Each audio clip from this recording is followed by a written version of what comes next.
Fanatics, my Fury fam members, welcome to another live episode of Phin-Addict Fury with Larry K. It's the Monday show. It's my solo show. I'm here to talk to you guys about the divisional playoffs, what's going on, the final four teams left, any Dolphins gossip, rumors, talk, whatever. If you want me to address it, hit the super chat here. I'll address what you're talking about.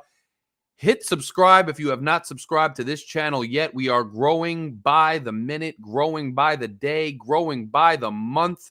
Hit subscribe, hit the like button, get the algorithm going. Also, memberships are open. We keep gaining more and more members. Shout out to all of our members. As a reminder, if you subscribe as a member and you are a team leader, you get access to the written column. I will be doing a short written column right here on YouTube at least every 2 weeks. Sometimes it'll be every week, addressing things going on out there in Dolphins land. And the latest column was top 3 things that the Miami Dolphins need to do this offseason. So consider becoming a member and consider hitting the super chat to talk to me today. But most of all, guys, hit subscribe and let's get it rolling. Jason, my dude, an official Fury fan member. What's good, my brother? Mounty's in the building. Cap for Life is in the building. We are on a roll on this Monday, and it's kind of nice out where I am, although still cold because it's the winter, and it's always a little bit colder when you don't have those South Florida Miami Dolphins to root for anymore, and January is always a little bit depressing. Adam, what's good, my bro? Another official Fury fan member. Adam Sadowski, my dude, who I had the privilege of meeting down in Florida this year at the Patriots game, which is awesome. MJ, what's good, my brother? So, we've got a lot of things going on out there. Ashley, what's good? Got a lot of things going out there. We have 4 teams left in the NFL playoff. Those teams are the Baltimore Ravens, the Kansas City Chiefs, the Detroit Lions, and the San Francisco 49ers. It's interesting out there. Mike, what's good? My dude, another official Fury fan member, Michael K, is in the building. What's good, my brother? Look, it was an interesting weekend of games. I think it's kind of fascinating if you look at the 2 conferences right now. You have, on the AFC side, 2 teams with very dynamic playmaking, kind of put the team on their shoulders type quarterbacks. And on the NFC side, you have, what's good, Shake? Shake Money's in the building. We are out here. Fury fam is in the building. Shake, Michael K, everybody's in here. Loving it. Hit subscribe, man. Hit the like button. Let's get that algorithm going. We need many more people in this building before we really get it rolling today. So make that algorithm go. Start throwing down that like button, hitting that subscribe button. Let's go, man.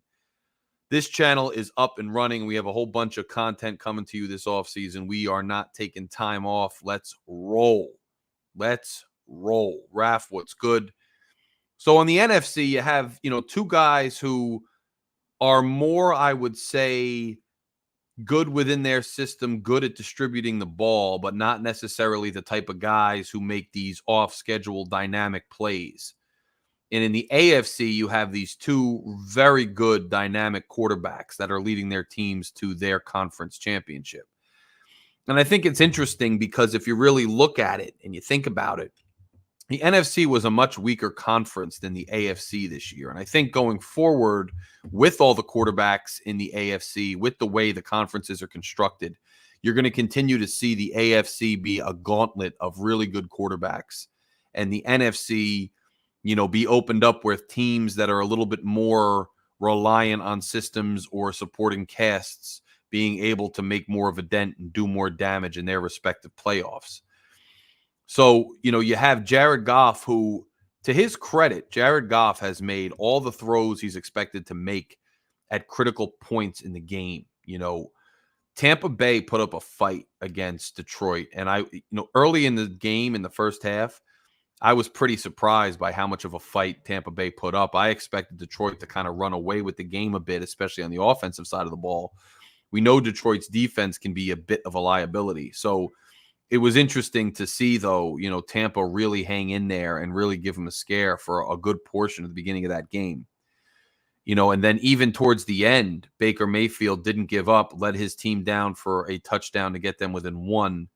But when the time came and the time was necessary for Detroit to put them away, Detroit was able to put them away. And that's the second game that I've seen Jared Goff, while not necessarily going crazy off schedule or making all kinds of wild things happen, I've seen Jared Goff be able to make throws when it counted in critical and pivotal times of the game and get things put away. Lucci's in the building. What's up, my brother? Another co-host, another official member of the Fury fam. Click join to find out details on what it takes to become a member and what you get to when you are a member. So, he made the plays when it was necessary. Over on the other side in the NFC, I got to be honest with you. I think it's a little more boring. The playoffs got a little bit more boring, and my boy John is in the building. What's good, my brother? The playoffs got a little more boring with San Francisco winning because now that NFC Championship game is in San Francisco as expected, and everything's going down as expected in the NFC. The road leading through San Francisco. San Francisco will probably be favored in that game, blah, blah, blah. Whereas I thought if Green Bay had pulled off the upset, it would have made things a lot more interesting. Detroit would have been hosting an NFC Championship game.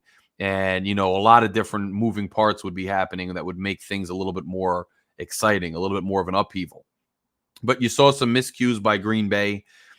Green Bay, let's face it, they were lied. They had a really good running game going against Dallas.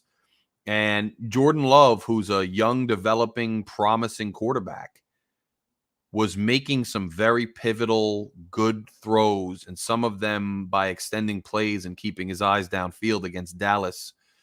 And that last interception he threw was really unfathomable. Green Bay had the ball with over a minute left. They had plenty of timeouts, and they are going to be able to drive down and at a bare minimum, try to tie that game. And at a maximum, maybe win that game. And Jordan Love, for no reason, on a first down, rolls out of the pocket, throws back across his body into coverage, and San Francisco winds up with an interception. Now, there were all their miscues in that game. They miss a field goal, and this is the tale this weekend of missed field goals and missed opportunities, and it shows why even your kicker is extremely important, a clutch kicker. And I think in this league, clutch and the ability to be clutch and the ability to perform in clutch moments, that word clutch, is sometimes underrated when we go through the regular season. And that's shared by fans, by media types, by teams themselves. We neglect what clutch means, and that clutch rises to the occasion, and that clutch means you will win championships. You can put all the stats, all the numbers, all the eye tests you want in front of anybody. But if that clutch element, that clutch gene is not there in critical moments, you're going to lose. I don't know if anybody remembers when the Indianapolis Colts with Peyton Manning were going to war with Vanderjagt nonstop. And they didn't finally get over the hump until Vinatieri went over there. Because kickers, quarterbacks, certain guys have the clutch gene and certain guys don't have the clutch gene. And even a guy like Jared Goff, who is much maligned for good reason, and as soon as Matt Stafford got to LA, they won a Super Bowl. You got to look at Jared Goff, and it's not like people are acting like there was some huge revelation about Jared Goff. Like, oh, look at him. He was left for dead by LA. Everybody thought he didn't have it. Now all of a sudden he's going to an NFC championship. Well, here's the thing. Goff already went to a Super Bowl in his career. He didn't win the Super Bowl. He might have had legitimate limitations that couldn't get them over the hump to actually win the chip, which they finally did with Matt Stafford. But he had enough to get them to a Super Bowl. So there are levels to being clutch. There are levels to being at your best when the pressure is the highest, when the light is the brightest. There are conversations to be had regarding that. And when you look on the other side, at a guy like Patrick Mahomes. There was so much discussion this year about the Chiefs are on a down year, and that still remains true. The Chiefs aren't the Chiefs of old. The Chiefs can be beaten, and the Chiefs now are going to have to go on the road. Some prognosticators were saying that the Chiefs going on the road was almost like a death knell for the Chiefs' Super Bowl hopes, right? Now they have to go on the road. It's not coming through Kansas City as it always does. What are they going to do? How are they going to win on the road? They're short receivers. They're short different playmakers on the offensive side of the ball. How are they going to get over the hump and win? Well, you watch a guy like Patrick Mahomes, you watch him find ways in the playoffs to innovate, it's not just the play of the quarterback, but it's the confidence and the accountability that a quarterback playing at a high level places on the rest of the team, right? Coaches, and there's a whole lot of talk about coaches in this league. Coaches can, have a culture of accountability in a given franchise, and that comes with consequence, with getting yelled at, with getting benched. But there's also leading by example and accountability when your quarterback is playing at a reliably high level, and he's going to put the ball where it needs to be, and he's going to make a play when it needs to be made, and he's going to do his absolute best to win a game. There is a natural accountability, a sociological accountability that comes along with a player on your team and your leader, not just in the head coaching office, but on the field, performing at a high level and holding other players around him accountable through his words and through his actions, as well as through his leadership. And in this postseason, you're seeing guys like the wide receiver Rice come through and make plays when it matters, because this guy, Patrick Mahomes, is putting the team on his back and making plays with both his arm and his feet and his mind when he needs to. And it elevates the entire team around him. Now, that game in Buffalo yesterday, I know that there were a lot of questions about the Buffalo Bills offense this year and about Josh Allen and his propensity to make mistakes. And initially, about Dorsey, and then Dorsey was out, and now Brady was in, and how great that was going to be and how much of an impact that made. And, Josh Allen getting back to himself and running the ball and being that player that he always was and no longer trying to hold back, and the difference it made. That game, you can blame anything you'd like, but that was an old-fashioned two really good teams in playoff mode going up against each other, and somebody's got to win and somebody's got to lose. And the fact of the matter is that when you're driving in essentially like a 7-minute drill, Q, what's good, my brother? Another Fury fan member. Q is in the building. Welcome, my dude. Make sure you guys hit that like button, hit that subscribe button. Let's go. Super chat's open if you want to change my trajectory of conversation. Welcome to the Monday Cast with Larry K. When you're driving and you're essentially in a 4-minute drill, even though you had a little bit more time, and you're trying to kill the clock, and you have the option, you're already in field goal range, but you're trying to go for the kill. You can't miss that field goal. And if you miss that field goal, that's really the story of the end of the game. Who expects their kicker to miss that field goal in that moment at home? Very few people. So I can't put it on Allen. I can't put it that much on the Bills for losing. Somebody had to lose that game. What I will say is, when you're in that drill and you are trying to milk the clock, and you have Patrick Mahomes on the other side, who has beaten teams, or at least gotten within striking distance to beat teams within 13 seconds, you've got to milk that clock quite a bit more. And I don't pretend to know what the play calls and options were. I know that Allen was going out there as a gunslinger and firing the ball downfield, going for kill shots towards the end zone way too early. You did have a Sherfield drop, which, was a hard catch. It was a tough catch to make. So it's not as if he's expected to make that catch and it was a blatant drop. So,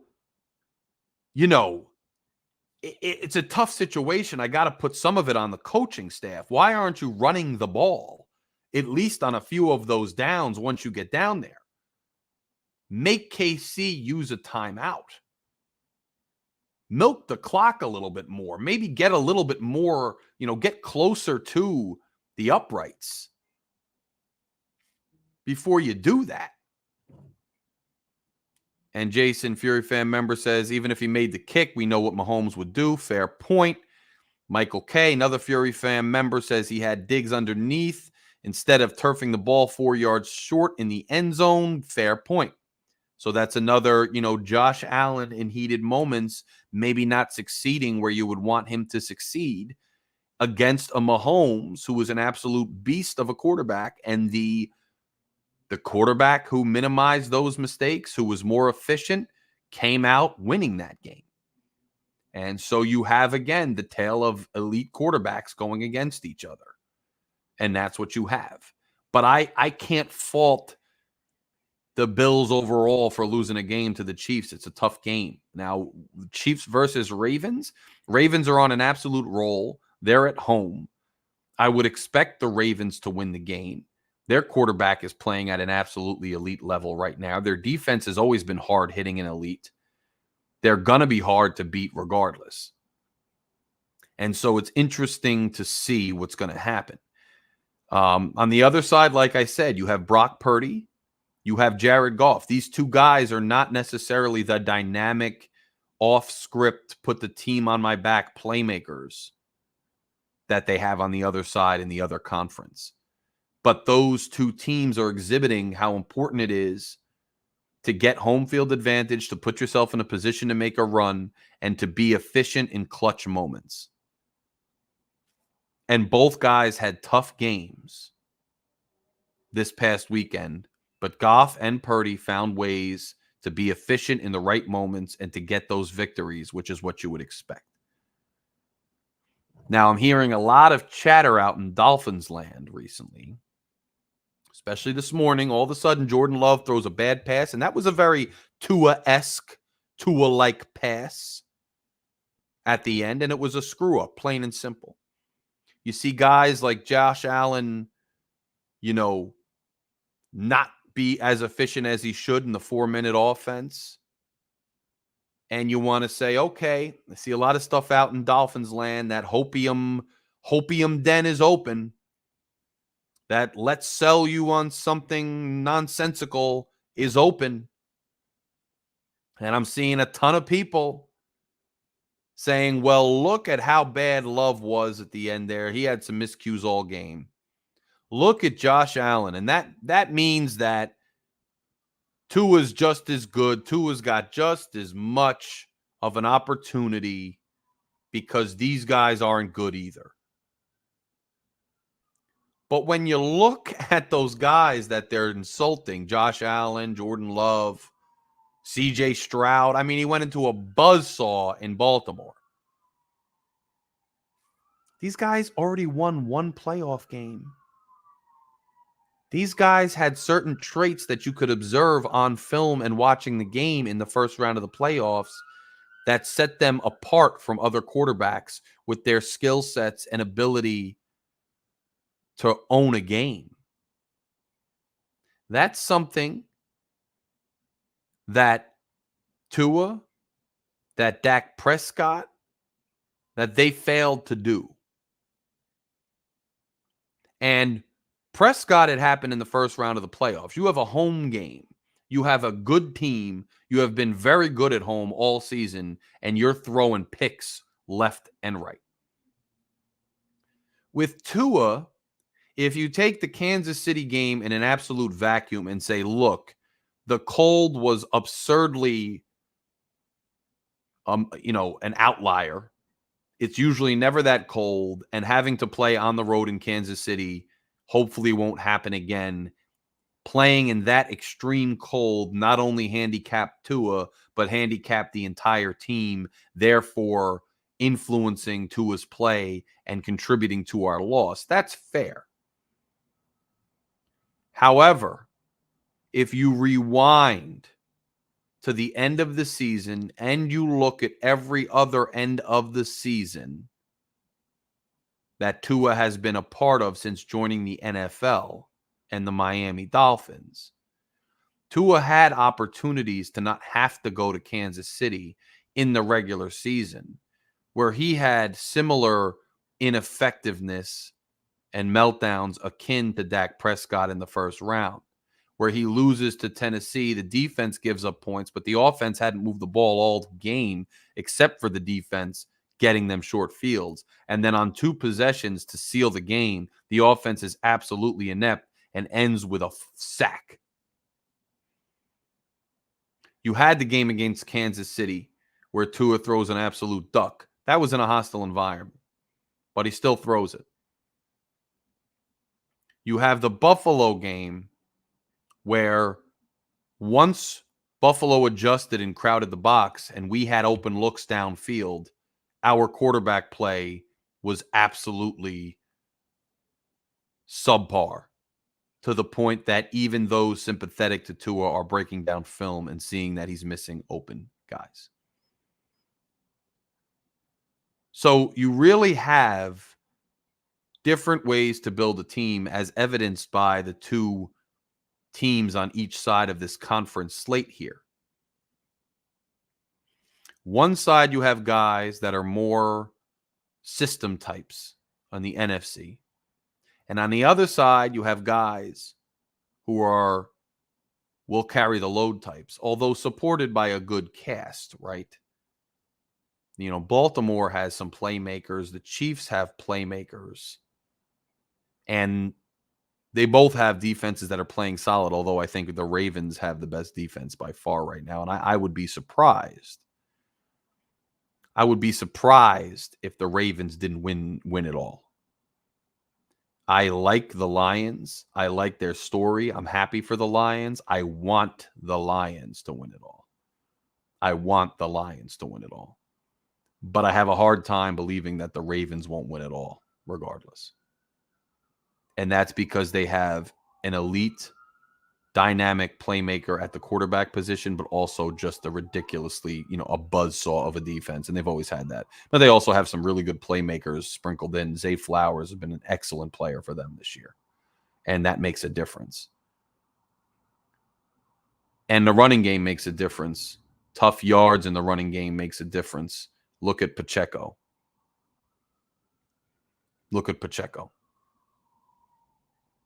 It makes a difference. It does. And, if people don't show up in big games, as AB is saying in the chat right now, yeah, that doesn't make them a bum. I didn't call Tua a bum, but it leaves something to be desired as to how far you can take a team. Lamar Jackson has always been a more dynamic and on sheer talent, a sheerly more talented football player overall than I think a guy like Tua. And just now is it showing that he can win playoff games. But we'll see how far he goes in the playoffs. Because if he loses at home in the conference championship, even though it's to Mahomes, then at that point, that bugaboo is not going away for Lamar either. Because that clutch gene is an important part of sports.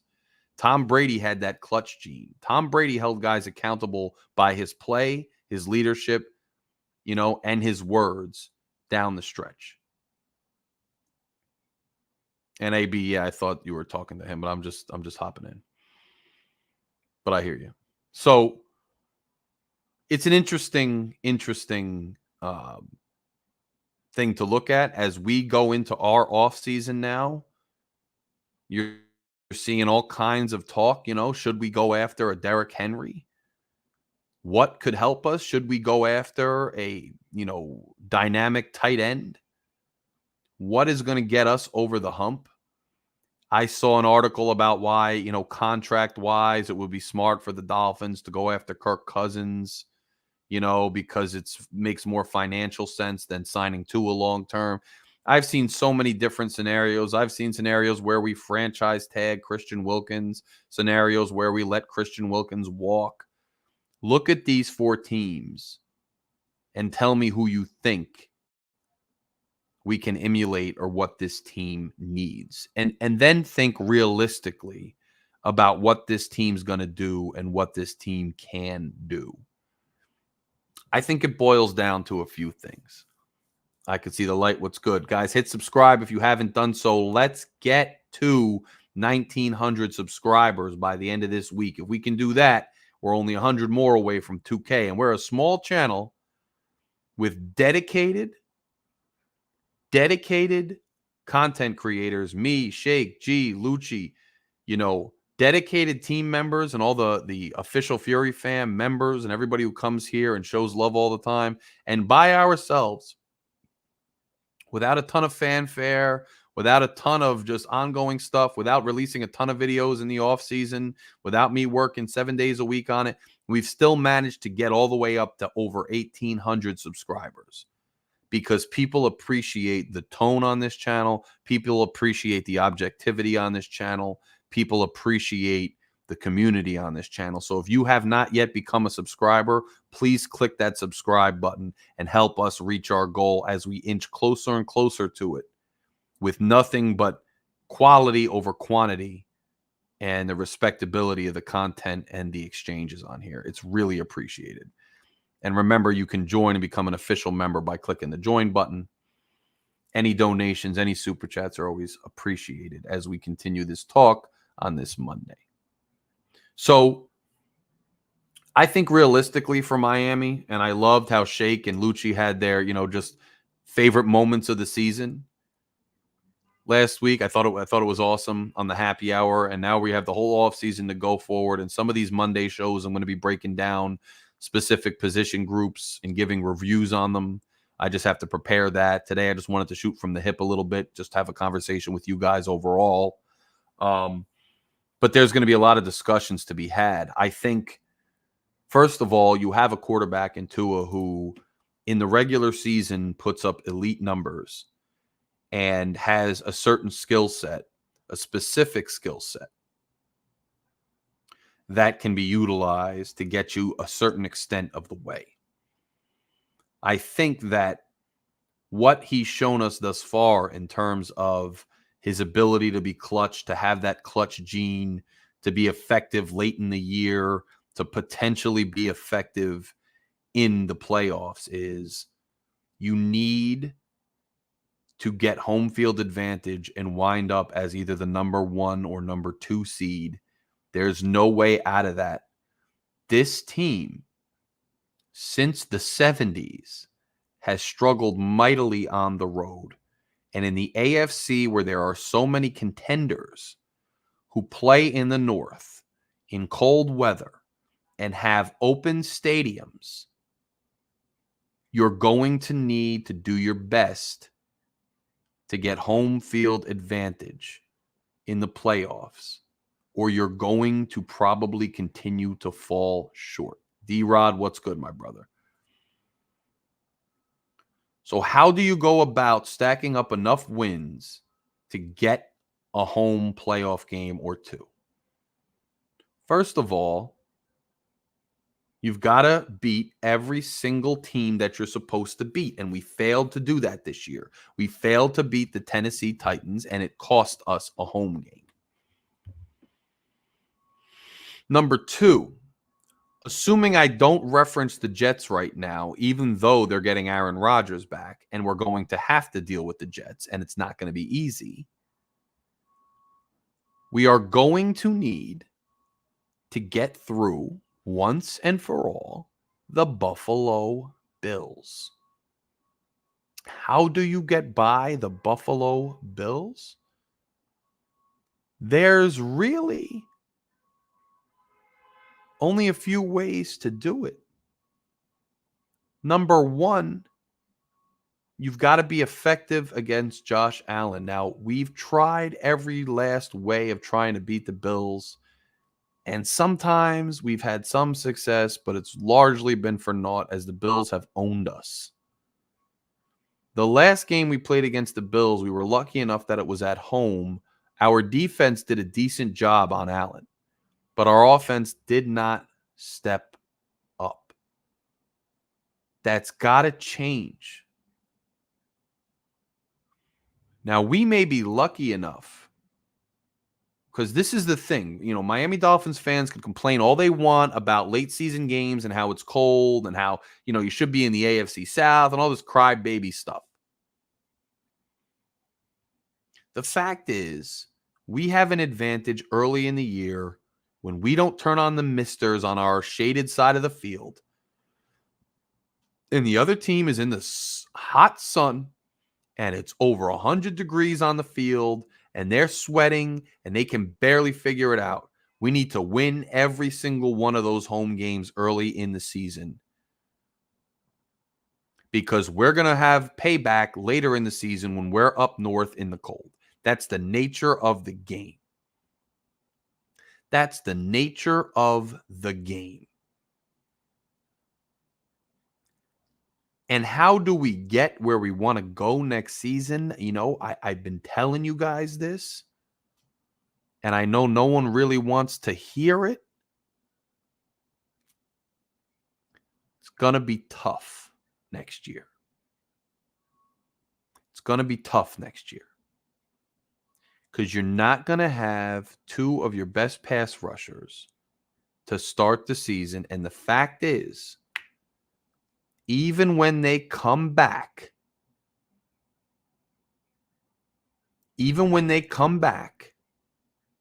they're not going to be 100%. So you pretty much don't have Phillips or Chubb for the whole season next year.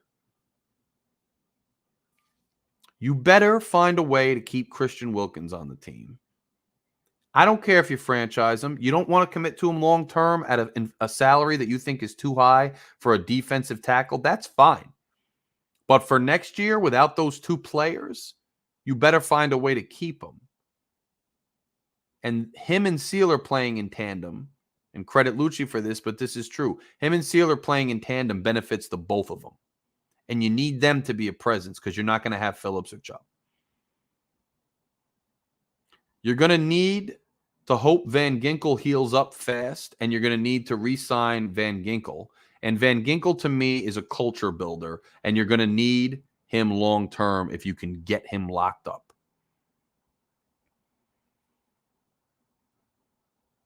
Now, do you walk away from X? Do you walk away from Baker? If you walk away from them, which makes some cap sense, makes some logical sense based on their play, which is basically average, that's fine. But you got to plug those holes with other average, at least average guys in the offseason. That's just on defense. That's just on defense. And the issue that I see right now is a lot of people, and I understand it, right? There's going to be, when you're mad, when your team loses, when you're not doing well that year, when your expectations fell short. Papa, what's good, bro? When your expectations fall short, you want to find somebody to blame. And a lot of people are saying, Chris Greer, he's a problem too. And here's my thing to people who, I'm not defending or knocking Greer. But when you talk about a player like Tua and you say he's great early in the season, but where is he in clutch moments? You have to be fair when you criticize other people too. Chris Greer was great when he assembled the roster he's assembled by making trades, by being creative, by flipping trades and picks into players. He had a really good draft 2 years in a row in the early 20s. But his last two drafts have really failed to yield any legitimate starters or legitimate weapons outside of Achane.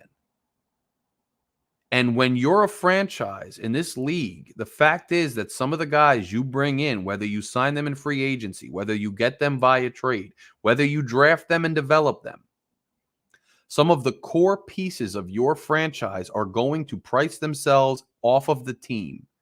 Or some guys are going to get injured and be gone for a while. Or some guys are going to slow down because they got older or because they got injured. And you have to constantly be developing players and have players in the pipeline ready to take role-playing starter positions on the team to keep the team at the level it wants to be. Not every player you draft has to be a superstar or a Pro Bowler or an All-Pro. But a lot of the players you draft have to be able to eventually step into starting roles to replace guys like X and Baker. And if you don't have guys that can do that, you're going to see yourself having grossly fluctuating seasons where you have a great season one year and an absolute crap season the next year. We talk about continuity with GMs and coaches with some of the best franchises out there, but we're neglecting to discuss that their scouting departments, that their organizational fortitude from the owner down to these scouting and regional scouts and all these other people stays consistent and continually drafts and develops players that can play at a high level. And you see it with the Steelers. You see it with the Baltimore Ravens. You see it with these franchises that are perennially successful, that only have off years once in a while. And an off year for them is finishing second place in the division, not finishing last. You saw it with New England for a very long time, but Bill Belichick lost his edge and could no longer stay ahead of the curve. Remember that year when he drafted Hernandez and Gronkowski the same year because all of a sudden he started running these seam routes with these tight end sets? He was way ahead of the curve at that time, Belichick. Way ahead of the curve. And from that point on, the tight end, Jimmy Grahams, and these guys became the focal point of the league. These guys were superstars. Everybody wanted to emulate that. If you look now, that breed of tight end is falling off a little bit more. Mike Gesicki goes to the Pats, doesn't do much. The Pats in general were bad. But you're starting to see these George Kittles, these Laportas, these guys that are kind of back to the dual threat tight ends of the past. And Bill Belichick just kind of failed to stay ahead of the curve anymore. The game kind of passed him by a bit more. And when you lose such an epically good, clutch quarterback, you're going to fall too. But these other is that the last couple of years, we have not been able to do that with the Miami Dolphins. So when you get to a season like next year, it's going to be difficult. Nene, what's good? Another official Fury Fam member. Remember, you can click join and your comment will always be highlighted. You'll get preference when we do panels, and you'll get access to my written column as well as some members-only content. Consider joining. It's really affordable. Just click the join button. Does a lot for the channel. Guys, make sure you subscribe to this channel and help this community continue to grow. It's much, much, much appreciated. But I say all this not to pontificate about some generalized long-term things with the Miami Dolphins.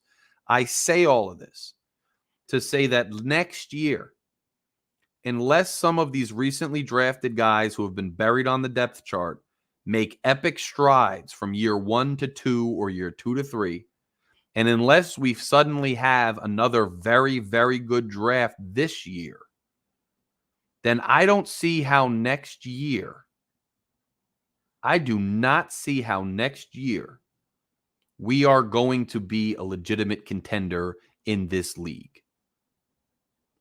Because what you're going to need to do next year is frantically plug holes on the defense that I don't think are pluggable. Unless you get some veteran free agents to come in and sell them on this Tampa Bay idea that we're a Super Bowl contender. On the offensive side of the ball, you've got some issues at offensive line. Now, Teron Armstead is due to get paid a hefty sum of money. to come back. So I know there's some speculation that he may retire. I'm not sure that that's actually going to happen, that he's actually going to retire. That's leaving a ton of money on the table. He has said previously to respected beat reporters like Omar that he wants to play his 10 years. I think he's going to reach 10 years. I think he's going to play. But still, he might not make it through the season. You know how that goes. We have Connor Lamb behind him. He said he doesn't want to play for the league minimum anymore, but I think he'd sign a team-friendly deal. He can plug in for Teron Armstead throughout the season, just like he did this year. I think he'll be okay. You got Tyreek. You got Waddle. Wilson may be another cap casualty or a guy that we jettison. I think Wilson is a scapegoat for a lot of people who say that, Wilson is not live up to par. We don't have a real third receiver. We don't have a third option behind Waddle and Tyreek. I think that's nonsense. We signed Wilson at the money we signed him to before we got Tyreek Hill to be our number 2 receiver. The market for him was that of a number 2 receiver. He's a formidable number 3 receiver. Do we need to go out and get another one? Do we need to draft one? You can do whatever you want. Do you want a different skill set at wide receiver? Braxton Berrios is kind of a poor man's Waddle and Tyreek. Do you want a more dynamic, tall, strong receiver? We got Chase Claypool. And we didn't quite know what to do with him. But the offensive side of the ball overall, and you might lose Robert Hunt, but you can draft an interior lineman or you can sign an interior lineman who's formidable on the open market, who's not going to kill the cap. You can do that. And I expect our offense to start off next season just as good almost as it did this season. I expect our defense to struggle just as much this next season in the early goings as it did this season in the early goings. And just like I thought that this season would repeat, even though I was confident in the middle of the season because it's tough not to be when you're a fan, I see next season going the same way. And we can say we need Kittle. We can say we need Kelsey. Smythe is not great. But at what point was Smythe called upon to make plays and he failed to do so?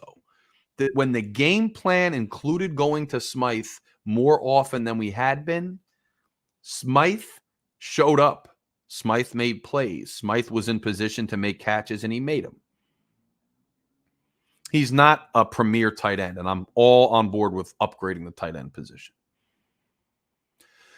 But the reason I'm saying all of this, and I know no one wants me to hear and come back to this same topic because this topic is going to be discussed over and over and over and over again all offseason. It's never going to go away. But it's just the reality of the nature of what's going on with this team and what's going on this season period. Tua is going to have to elevate his game even more. And I know that some people out there are trying to already take the heat off of him by saying that we need to build so much more around him. Guys, there's only so much you can build around a guy. You want to go out and get Derrick Henry? Go out and get Derrick Henry. What does that do? It adds a more robust, between the tackles bruiser to the team where you don't have to worry so much anymore about short yardage. You don't have to worry so much about who to rely on as a workhorse. You don't have to rely on any of that anymore. You want to do that? You think it'll help Tua? Go out and do it. But when you look around the league and you look at other teams' offenses, which of the final four, the Niners, the Lions, the Ravens, the Chiefs, which of them has decidedly, obviously, more weapons than the Dolphins do. They got great receivers. Some of them have great tight ends. But you're telling me that Tyreek Hill, Jalen Waddle, Achane, who was leading the league in average yards per carry for a huge portion of it, Mostert, who set the franchise record for the most touchdowns in a season, who's up there statistically in a lot of categories with Christian McCaffrey? You're telling me that the Dolphins have an obvious deficit in offensive talent?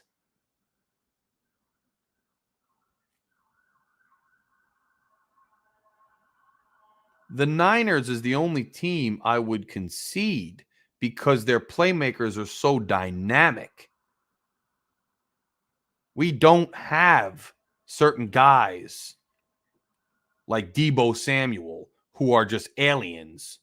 Nobody has guys like him. Nobody has guys like him. And, if you're telling me that the only way for us to succeed is to build a team like San Fran with freaks of nature like Deebo Samuel, then it's a long shot.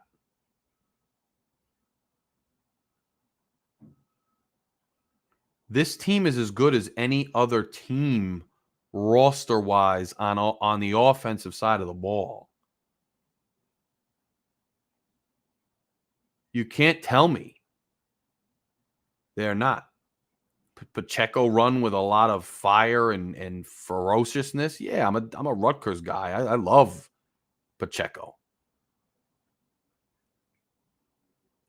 I love him.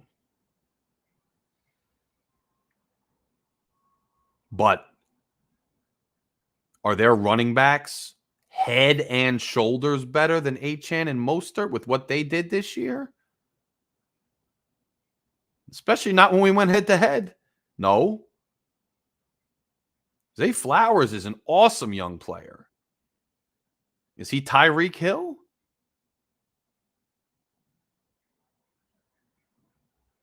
I think the Niners are probably the only team when you look at the Final Four that have head and shoulders, not even close.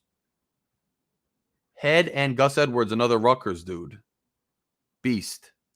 But yeah, the skill sets are different. They're more bruisers, but Mostert and Achane were absolutely electric. They were incredibly dynamic. Mostert was near the top of the league. So was Achane in a lot of categories. Mostert broke records that haven't been broken since Ricky Williams and Dan Marino and Clayton and Duper.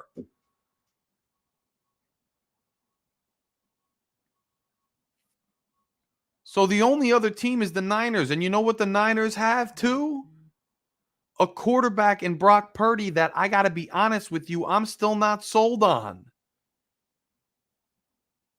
So is it any surprise that out of those four teams, the one with the quarterback with, I think, the most to prove, who has melted down some games with just multiple interceptions, especially in losses this year to teams like the Ravens, that particular team happens to be the one with the most talent around the quarterback? It's not a surprise.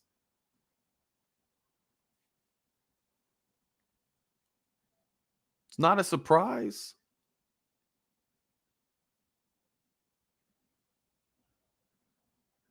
So, am I saying that the key to the Dolphins' success is to go out and get a mediocre guy like Kirk Cousins? No.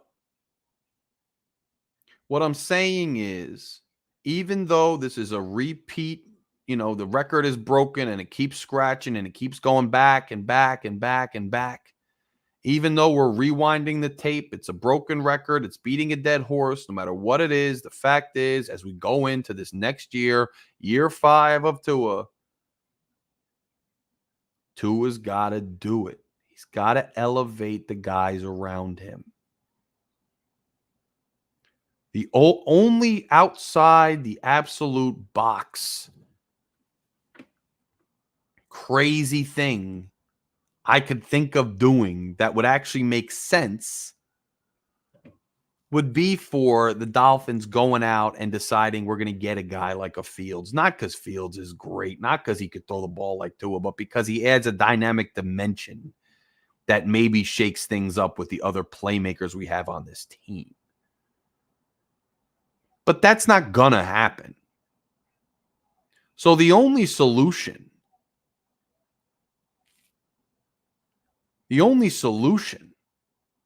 is for Tua to improve dramatically, be much more clutch, and develop other aspects of his game. He's never going to run around, but he can't be simply relying on timing routes and one or two reads and expect to win the division or to go deep into the playoffs. And if we're not striking and finding aliens like Deebo Samuel, we don't really have a chance.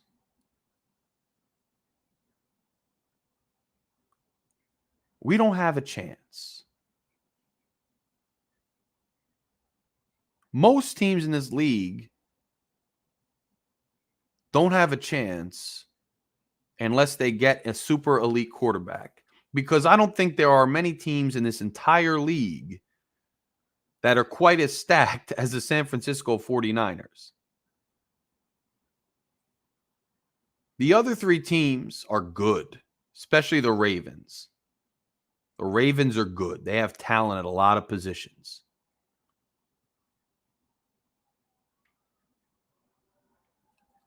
But I don't think they're head and shoulders blowing away the Dolphins talent-wise.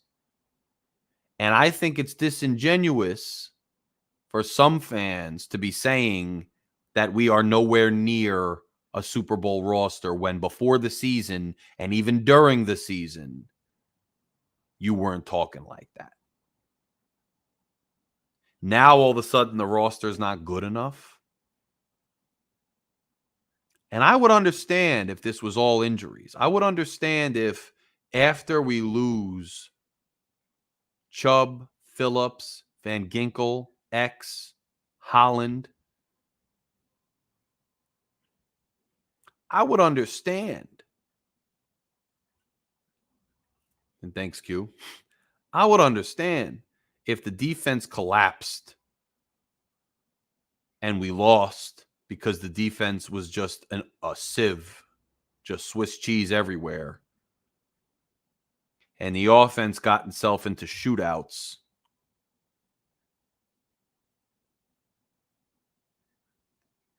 You know, and good point, Jason Myers says, if the Niners played in the AFC, would they look as dominant? The answer is no. Ravens dismantled them on the road. The AFC has two elite quarterbacks playing for the title. The NFC is much easier to get through, and you could manage more. I understand that San Francisco is very talented. I'm not negating that. But this idea that the Dolphins are head and shoulders beneath all these other teams is just not true. If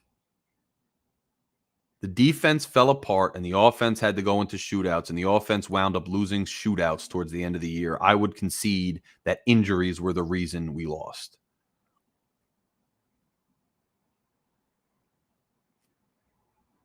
And Caslin says, I never said we were going to the Super Bowl this year. Okay, what were the deficiencies mid-season that you saw in this team that would prevent us from going to the Super Bowl? What were the deficiencies on the team?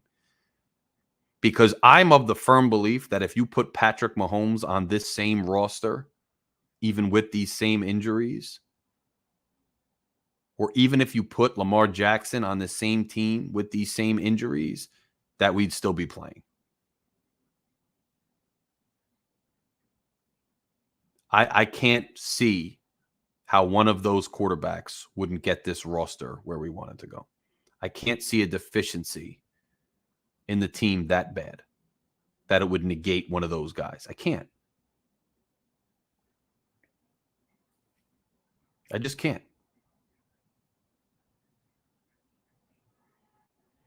Thanks, Fins. Thank you, my brother. Hey, we're trying. We're trying to get up there. So every bit of support helps.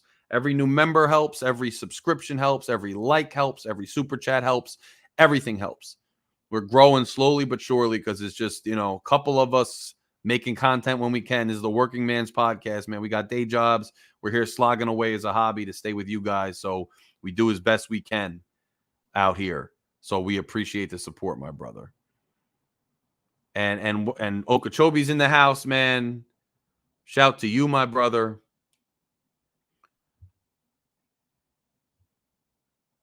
And I understand Miami's not Baltimore or KC. I understand the nuance, but I'm sorry. Look at all the superstar players on this team, and it's the eye test, it's the accolades, it's the statistics, it's the numbers. This team is very good. And you can't say that statistics matter so much when it comes to Tua, but the eye test doesn't. And then turn around and negate every other player on the team's statistical dominance and say, well, I just know they're not good enough. I don't care about the numbers. Pick one. And I agree that culturally, from the top down, and it starts with the owner and the GM, and it goes all the way down to the quarterback and the supporting cast and the coach. Look, I'm not somebody to call out guys' mentalities. And Q, you say the team is inconsistent and top heavy. It's definitely inconsistent. I don't know that it's top heavy. Because you got guys, like Jeff Wilson coming in and running over the Jets, and the Jets have a pretty good defense. Running over them. He's the third running back on the team. You have Connor Lamb filling in for both tackles and playing at a high level. You have what's his name? The center, Eichenberg, coming in for a superstar center playing at a high level and playing respectably.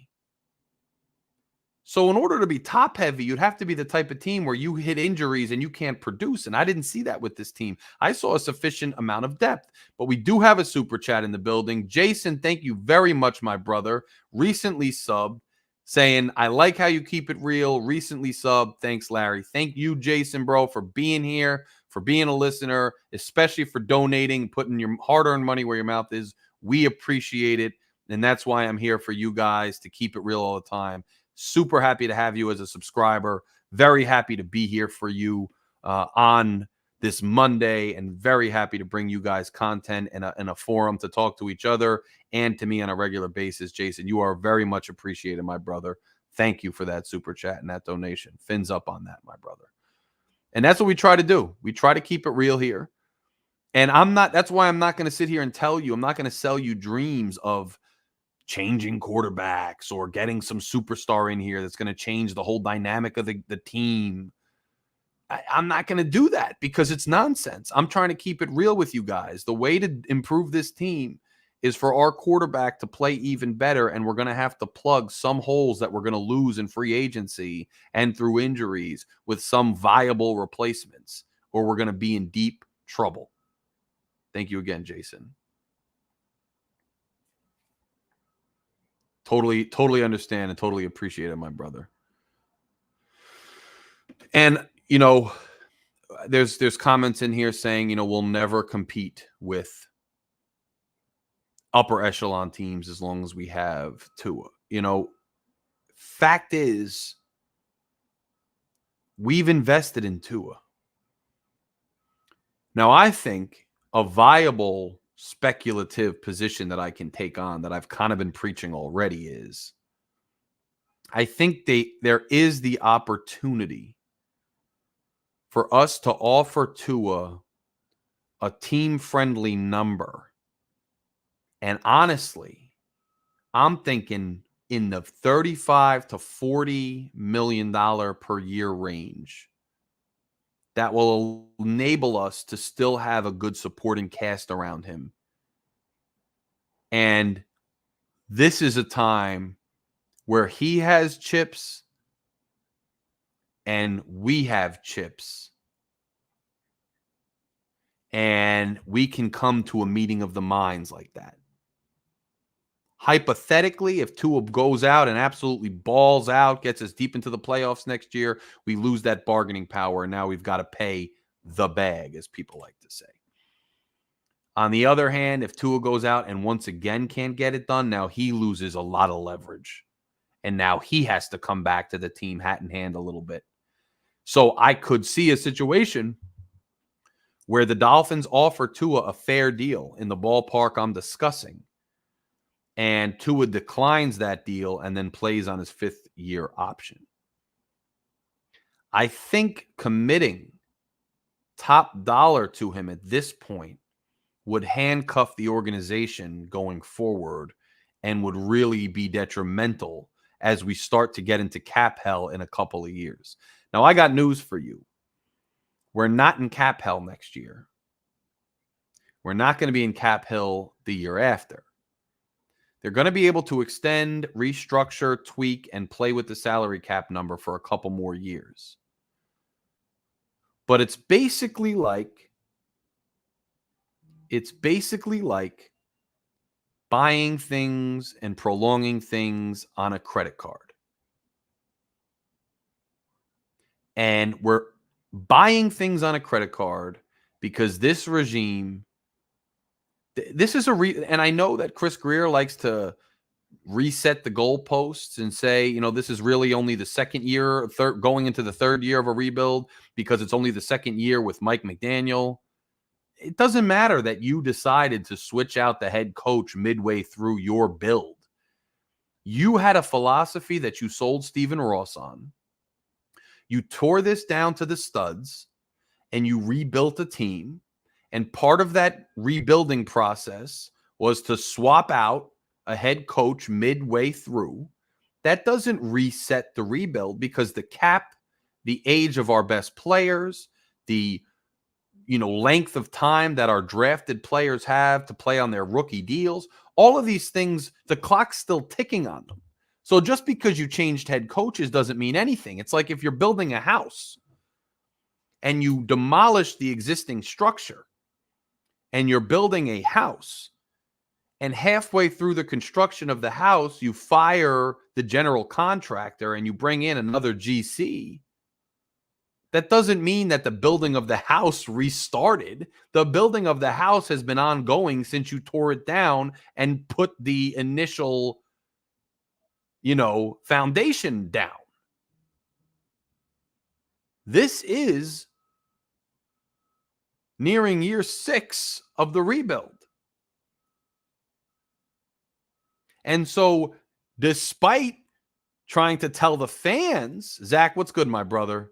Kevin, what's good, too? Always good stuff in the comments. Despite the fact that you want to tell the fans that we're resetting the rebuild and we're only 2 years in, the reality is that the salary cap and the cap hell and the contracts and all those things have an expiration date. And the rebuild is well underway, and the rebuild only has a couple more years in it to try to get a Super Bowl. And if we don't do it, this rebuild is over. And it's back to the drawing board, and it's cap hell for a couple of years until we can rebuild this franchise. That's the truth. So you better do everything you can in the next 2 years to try to win. And I'm not telling you that it's going to happen. I'm pretty pessimistic that it's going to happen for all the reasons I just gave you. I'm very pessimistic. Jason asks, do you think signing Tua long-term would also commit to McDaniel and Greer? I'm not sure how much you can extend him, then fire those two if it didn't work out. What coach would take the job? That's a great, excellent point. Because contrary to what some want you to believe, especially inside the organization, the fact is that Tua Tagovailoa is their primary investment. That's primarily who they cared about and who Chris Greer and this organization invested in. Now, they tried to pivot. Ross tried to get Brady to come in here, but that was during the tank year. So that's before we even drafted Tua. Crazy Dolphin, what's good?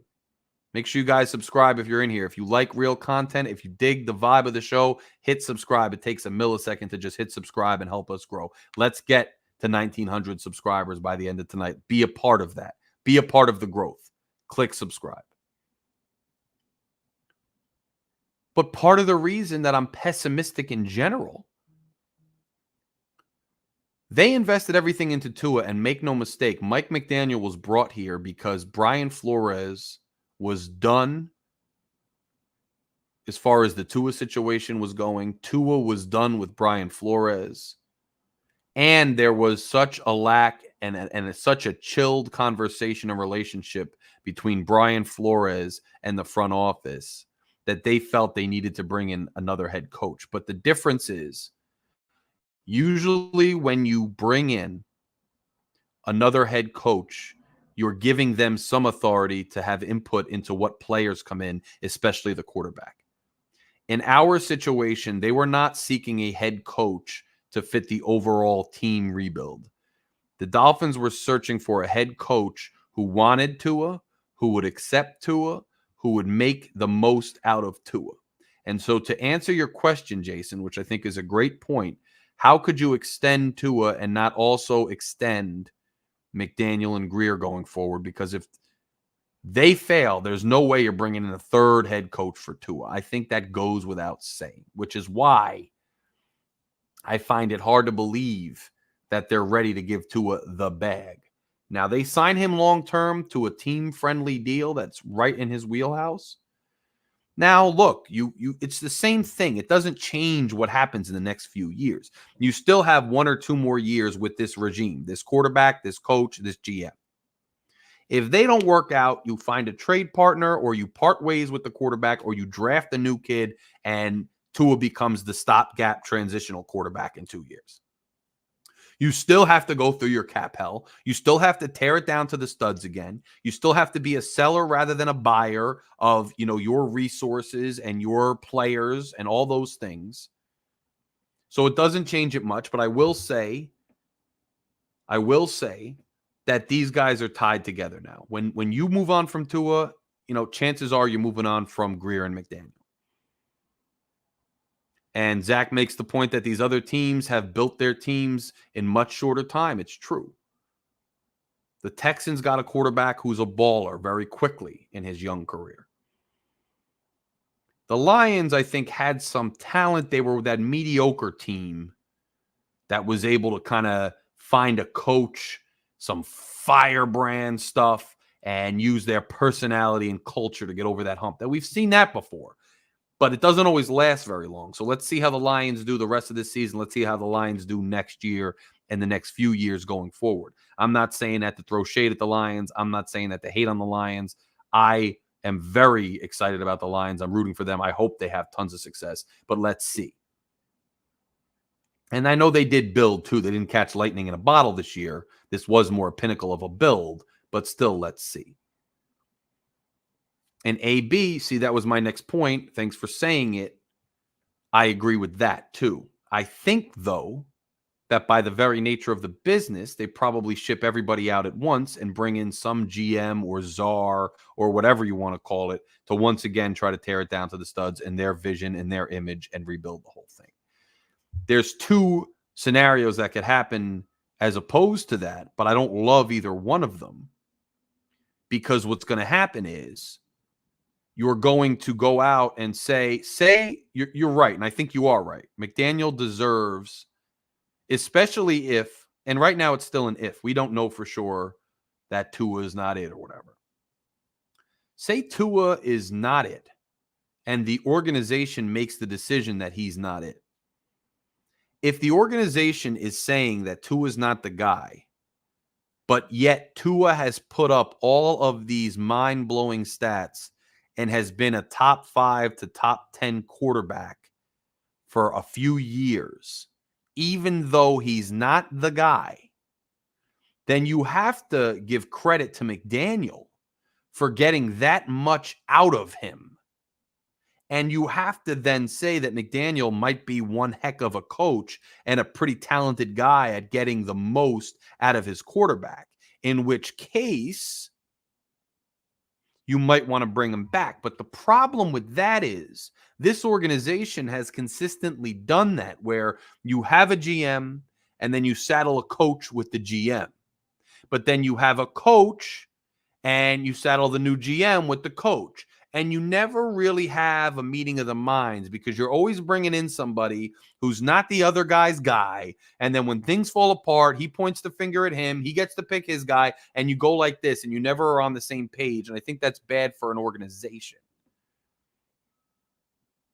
And Zach says it all boils down to Mr. Magoo. I believe that. I think his culture, the way he goes about hiring people, the way his vibe is, the way he thinks about things is detrimental. I think he's more of a glitz and glamour, sell tickets, sell jerseys guy than a I need to win and winning is all that matters guy. That doesn't mean I think he doesn't want to win. I think he does want to win. I'm just not sure he knows how to win, and I'm not sure that that's in the hierarchy of priorities. I think some owners, it's all the way up at the top, and everything else is a very distant second. I think with Ross, winning's at the top, but other things are a close second, a close third. Selling jerseys, getting fans in the building, being the buzz of the offseason, hiring, big name free agents to get his name in the newspaper. I think those things are more important to him, and I think it shows in our failures as an organization over and over again over the years. I think that's a very valid point. But when you give McDaniel his due, you're then throwing the organization into a little bit more chaos, because now you got to stick a GM with a guy who he didn't hire. Now the GM's going to want to get his chance to hire his coach in a couple of years, and it goes on and on and on. I'll tell you an actual thing that I think is a problem. And this isn't me saying that Flores is a great coach or anything, but you know who really screwed this team pretty good? I think the 49ers really screwed this team pretty good. When Flores wanted to hire Mike McDaniel as an offensive coordinator, the 49ers said no. They labeled him the co-offensive coordinator, the running game coordinator, and therefore being an OC with Miami would be a lateral move that they could block. And they blocked it.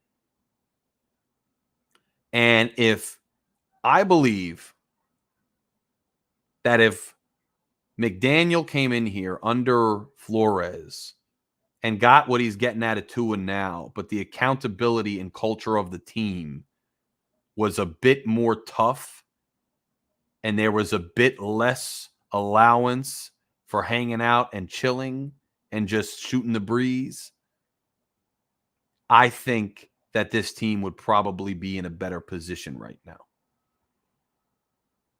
And I'm not dissing Fangio, but I think the defense would have stayed truer to its identity and the players that we were drafted to use in more of a high-pressure system. Good point, Kevin. It's possible it could have split. Very, very, very possible. And I'm not sure that Ross is involved in the football decisions on the day-to-day, but I do think that Ross has done more to influence those decisions. And I think when he hired Greer and let Greer go forth was the first time that Ross ever really stayed out of it. Although we know that when Greer had a trade lined up to get Deshaun Watson, Ross was the one who killed that trade. We know that Ross was tampering with Brady and Peyton during the year we were tanking in the middle of Greer's plan, and he threw that off by also costing us draft picks. And we know that Greer hired Flores, and that was his guy because he was nominated and picked to run the whole organization. But when the second round of coaching interviews came up with McDaniel, that Ross was directly involved in the hiring of McDaniel. So as much as he says he stays out, as much as I was hopeful he was actually going to stay out when it came to Greer, he really hasn't stayed out. He really hasn't stayed out. And Cap, that's a good point. Cap's saying we're the laughing stock, but it permeates from ownership all the way through the players, through the media, and all the way to the fans.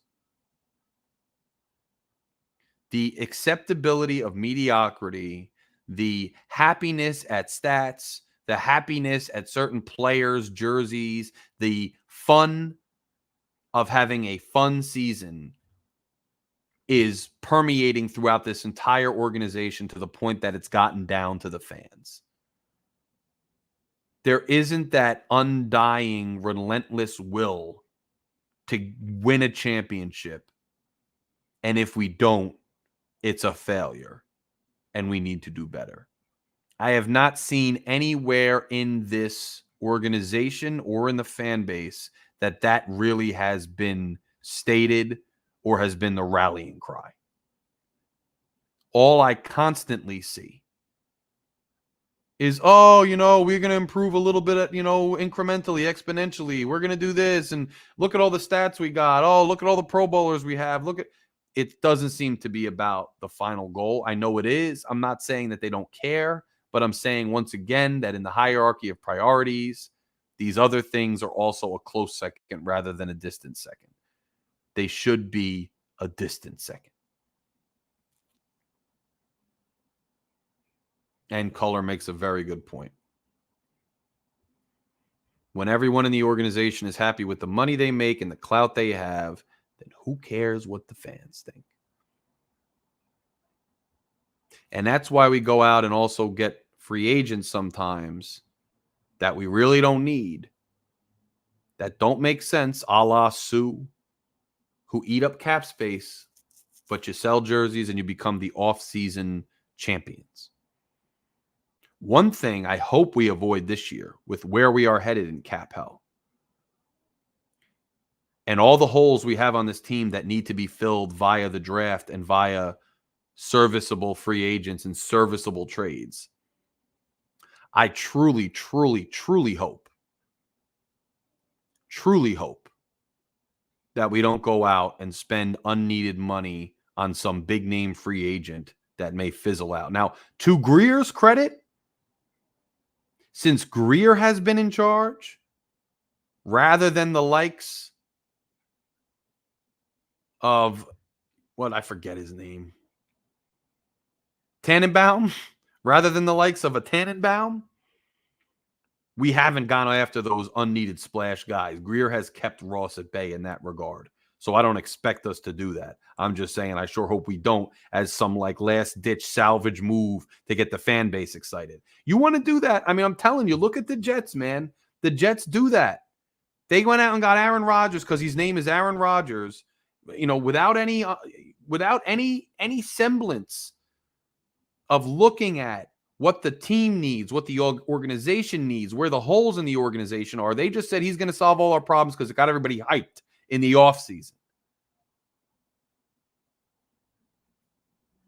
Okay?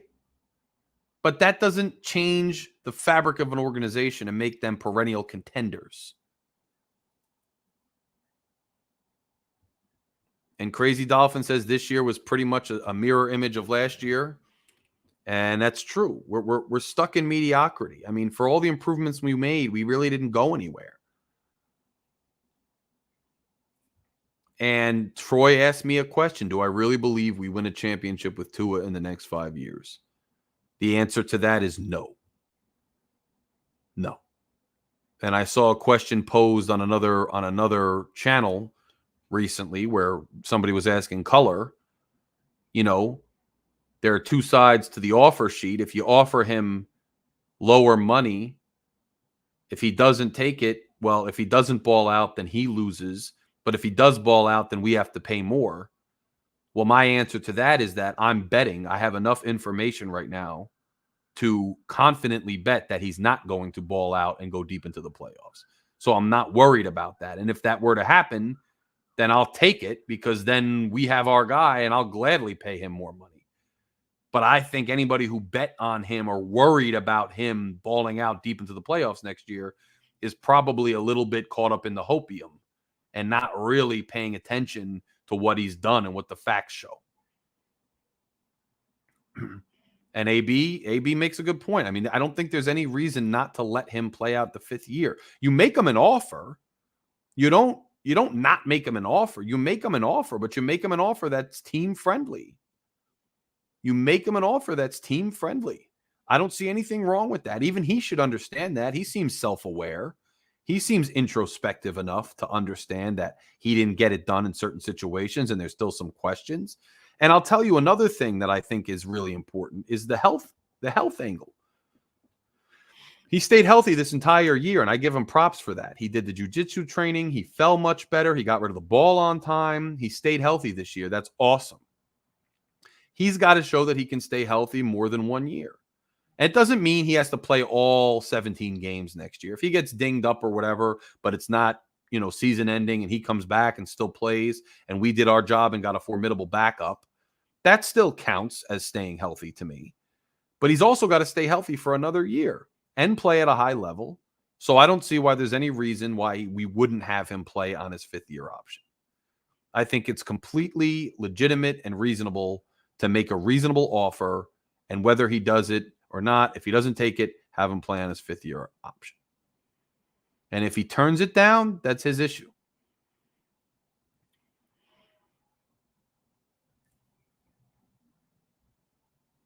Yeah, and some in the community say the number 1 and the number it's all good whether we win or not. And look, here's my thing too. I'm not saying that we need to win an AFC championship in order for Tua to be good. Don't mistake what I'm saying. Things happen. Look at the Cincinnati Bengals, right? You get to 2 straight AFC championships. You go to the Super Bowl once, you lose. You lose an AFC championship in a really tough situation. If you're perennial contenders and you're there near the end in the divisional or championship rounds every year and just bad luck hits you, and just it doesn't fall your way year after year, that's just bad luck. Once you become one of those upper echelon, top 4, top 5 teams that's always in contention towards the late end of the playoffs, then you've arrived. And then luck comes into play, injuries come into play, guys on the other side come into play, all these other things come into play, and you may never win a chip. But all I want is to have the actual legitimate chance and the actual legitimate belief that we are one of those perennial contenders that are there deep into the playoffs every year. All I want is that. And this year, and in the last couple of years, we haven't seen just bad luck, even though some people want to just pin it on injuries. Now, had we won a game, or had we beaten Tennessee and maybe the Bills, and then the defense cost us, I wouldn't be complaining, because once Chubb went down and that defense was decimated, I did understand that we probably didn't have a chance at the Super Bowl, and it wasn't because of the quarterback or the offense. It was because of the defensive injuries. But still, the reason that we lost down the stretch and wound up in Kansas City was not because of the injuries. That was because of the offense and the quarterback play. So I'm not mad that we didn't win a Super Bowl necessarily, although I'm disappointed. I'm mad that we still haven't gotten over the same tangible, identifiable, specified hump that we've been combating for several years now. And that's showing up in clutch games at the end of the season, doing what we have to do and taking care of business to position ourselves to be able to make a run into the playoffs, and then actually doing that in the playoffs. It's the same hump, and you can identify the deficiencies in our play as to why it didn't happen.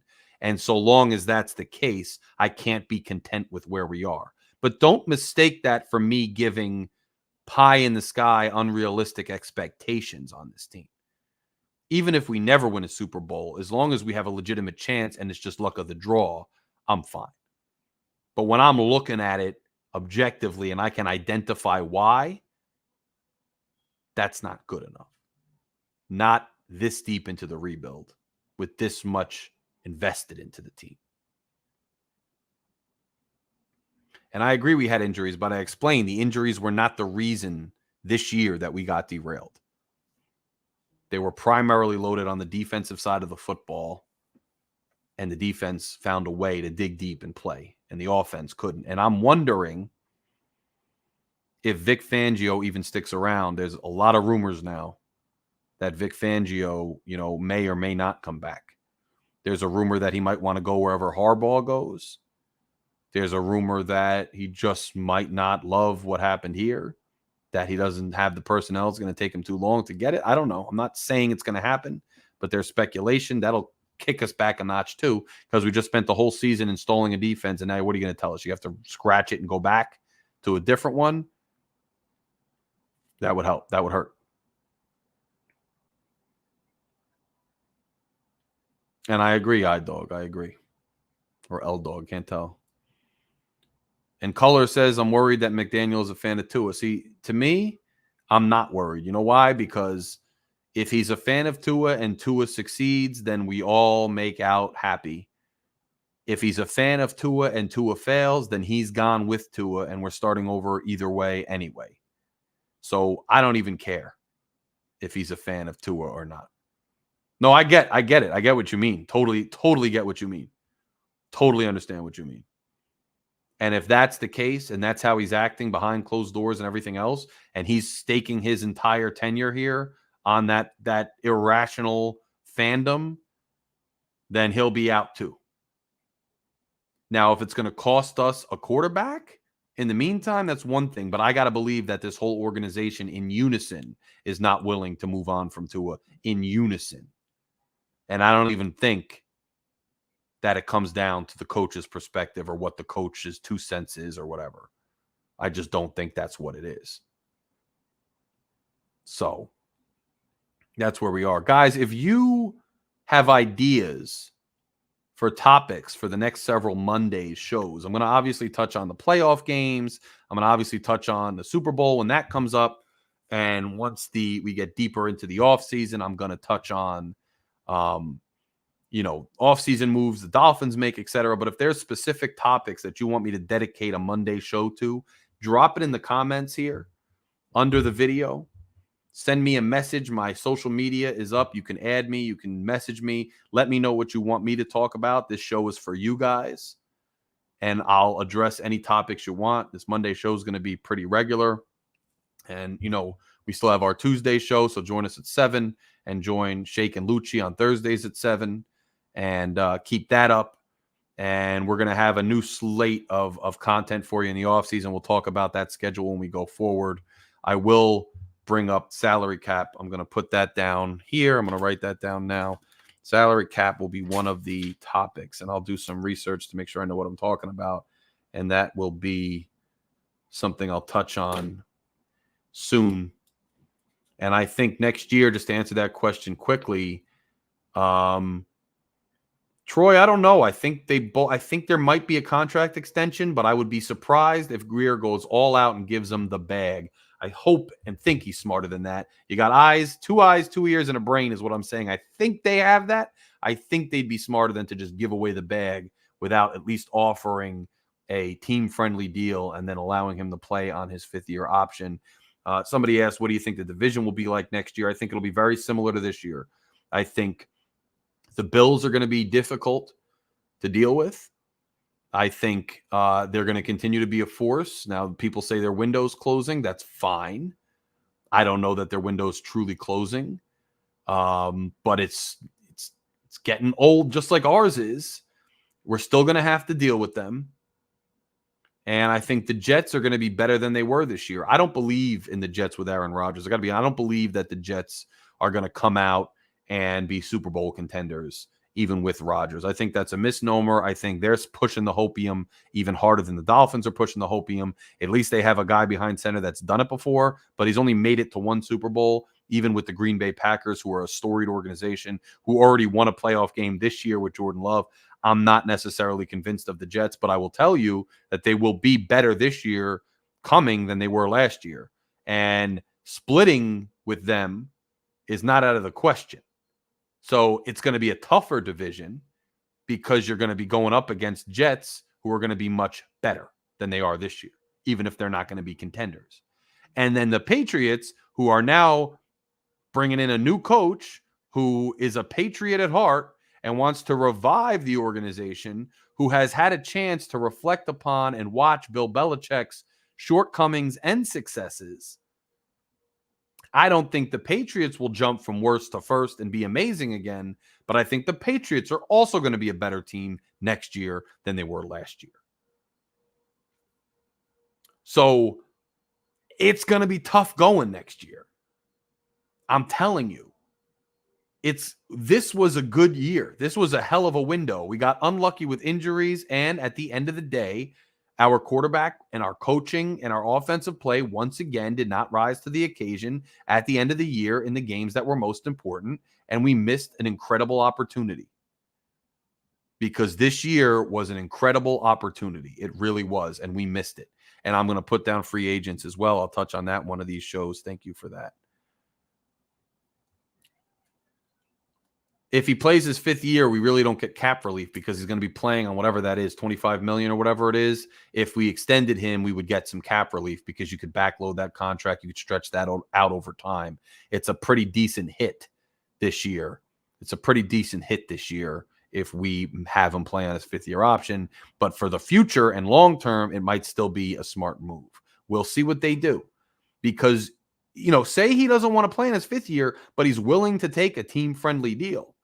If he's willing to take a team-friendly deal, that could actually lock up a pretty good quarterback who may not be a great elite quarterback, but a pretty good quarterback at a reasonable price for years to come, which will enable us to play with more pieces and get other guys in here because the cap's not destroyed. So it's a win-win if we make him that kind of offer. He either turns it down, he plays on his 5th year option, or he takes it, and now we lock down a good quarterback at a reasonable price, which will allow us to build around him and hope we get lucky one year. We have another year where guys stumble, other teams stumble, and then, things line up for us. We get home playoff advantage. We could go to the Super Bowl. It's not likely, but it's not impossible, especially if we lock them up for a reasonable price. That's just the truth.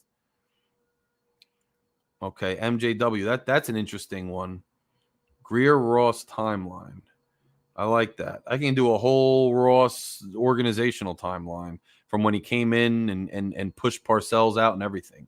I'll definitely do that. And I'll obviously touch on the draft, Zach. So I've got some good topics to prepare for the next couple weeks, and I'm going to do that. I'm definitely going to do that. And how far do we get with a pretty good quarterback? I think we wind up kind of the team that can win a wild card game, maybe win a divisional game. But if we get home field advantage because we have this stellar season where everybody stays healthy and other teams stumble, we could perceivably contend for an AFC championship, which obviously a natural outgrowth of that is a Super Bowl contention. I think that's possible. I do. But guys, I got to run. I got so many things to do. I truly, truly appreciate you spending your Monday with me. I really appreciate the super chat, the donations. I appreciate everybody who's a Fury Fan member. Remember, you can click join, check out the options, check out what you get. I think it's well worth it, and it helps the channel grow. AB, thank you for the props, brother. It's really appreciated. Click subscribe. We will be with you later in the week for other shows, 7 tomorrow, 7 on Thursday. I'll be back with you guys to touch base next Monday as well. Jason, thank you. Thanks, everybody. Thank you for your continued support. Thank you for your continued love, and thank you for your continued enthusiasm for this channel. Everybody here at Phin-Addict Fury appreciate you, especially me. I will see you guys and talk to you guys very, very soon. Keep dropping your ideas in the comments or contact me for future shows. I'm going to address some of these topics for you guys. And remember, this show is available as an audio podcast on all major podcast platforms most weeks. I'm still kind of launching it, but you can listen there as well. Love you guys. Fins up and Larry K out. I know you heard me on the radio flexing. She loved the sound of my voice, it's the best thing. Daydreaming of the jazz all day. Pick up the phone late night with Larry K. I know you heard me on the radio flexing. She loved the sound of my voice, it's the best